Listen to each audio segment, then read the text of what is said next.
Jini assoċjawni bħala dak ir-raġel li faqa lill-pajjiż bil-barranin missa illi sentejn ngħid li rridu nafsu l-brejkijiet għaliex bin-nuqqas ta' koppji jażlu li ma jkollhomx tfal il-popolazzjoni Maltija se tonqos u se jkun hawn iżjed barranin milli Maltin.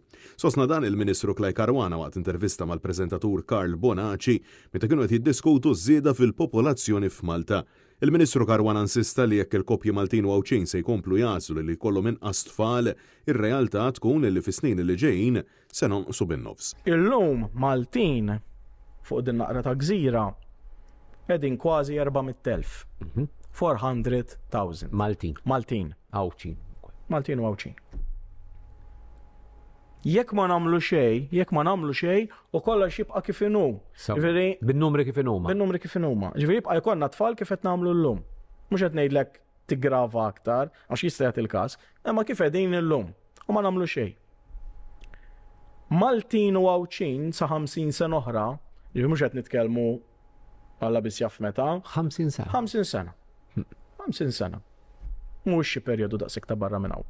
Minn 400,000 ninżlu 240,000. Klaj Caruana saħaq illi aktar minn hekk 40% tal-popolazzjoni Maltija se tkun magħmula minn anzjani biex bekk ikun hawn bżonn ta' aktar barranin ħalli jsostnu lill-anzjani tagħna. U għalhekk jekk lanqas il-Gvern ma jintervjeni il-futur tal-popolazzjoni Maltija ma tantx jidher illi se jkun xi wieħed pożittiv. Qegħdin ninsew.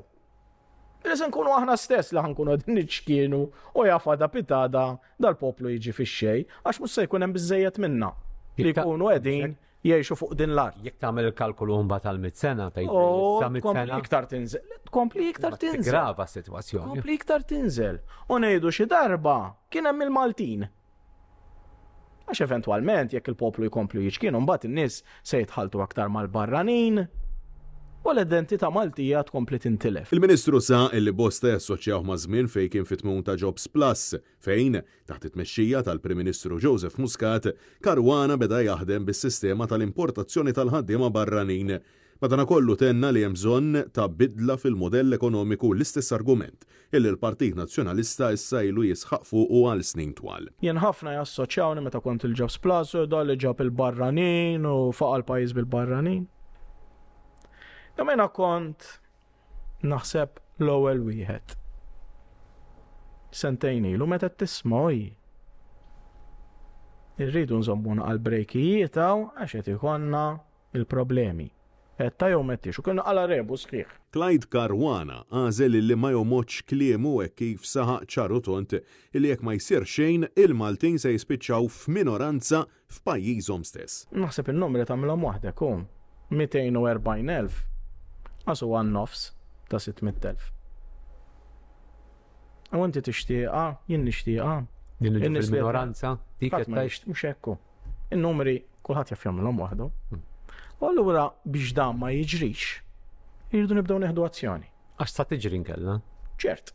Ħadd tiġri li ħankunu f'pajjiżna f'minoranza. Kemm għandna llum data? 23 ta' Settembru. Tista' tiktibha. Li jekk ħanibqgħu kif aħna niġu f'minoranza. Mhux hekk.